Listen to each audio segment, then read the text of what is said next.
আসসালামু আলাইকুম বন্ধুরা, আজ আমি আপনাদের সাথে শেয়ার করতে চলেছি ছিটা পিঠা।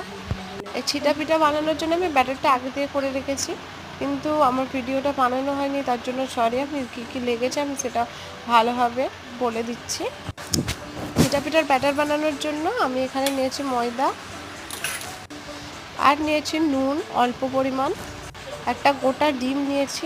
ডিমটাকে ভালো করে ওর সঙ্গে মিক্সড করে নিয়ে তারপর ব্যাটারটা ভালোভাবে পাতলা যেমন পরিমাণে আর কি ব্যাটার বাটি বানানো মানে ছিটা পিঠা করার জন্য বানানো হয়, তো ওরকমই বানিয়ে নিয়ে দেওয়ার পর 1 মিনিট মতো রাখার পরে আপনি পিঠাটা উঠে আসবে। তো উঠে আসার পরে আমি খুন্তি দিয়ে উল্টে দেওয়ার পরে আমাদের পিঠাটি একদম পারফেক্টভাবে হয়ে যাবে। আর দেখতেই পাচ্ছেন আমার পিঠাটা খুবই সুন্দরভাবে উঠে এসছে, খুব সুন্দরভাবেই হয়ে গেছে।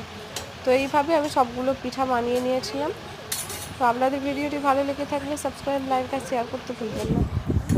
ধন্যবাদ।